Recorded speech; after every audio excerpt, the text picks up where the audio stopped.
अकोला जिल्ह्यात मॉक पोलच्या नावाने स्टंटबाजी करण्यात आली आहे। तुळजापूर बेलताडा या गावात मॉक पोलची घोषणा करण्यात आली आहे। सामाजिक कार्यकर्ते प्रकाश पोहरेंकडून मतदान जाहीर करण्यात आलेलं आहे।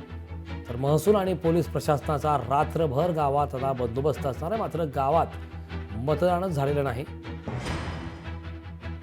तर अकोला जिल्ह्यात मॉक पोलच्या नावाने स्टंटबाजी करण्यात आली आहे। तुळजापूर बेलताडा गावात मॉक पोलची घोषणा करण्यात आलेली आहे।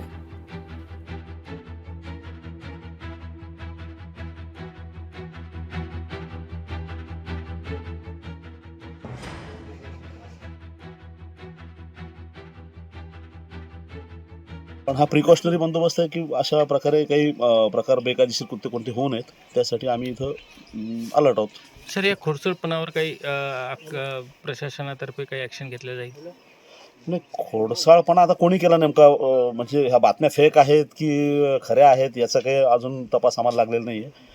पण जर असं कोणतं कृत्य कोणी करायला गेलं तर ते नक्कीच बेकायदेशीर होईल, त्याच्यावर आम्ही कायदेशीर कारवाई करूच। तर अकोला जिल्ह्यातील ही घटना आहे, मात्र या गावात मतदानच झालं नाही। जिल्ह्यात मॉक पोलच्या नावाने स्टंटबाजी करण्यात आल्याचा प्रकार त्या ठिकाणी पाहायला मिळाला। त्यामध्ये अकोला जिल्ह्यातील तुळजापूर बेलताडा या गावात मॉक पोलची घोषणा करण्यात आली, मात्र गावात मतदानच झालेलं नाही। सामाजिक कार्यकर्ते प्रकाश पोहरे यांच्याकडून मतदान जाहीर करण्यात आलं होतं।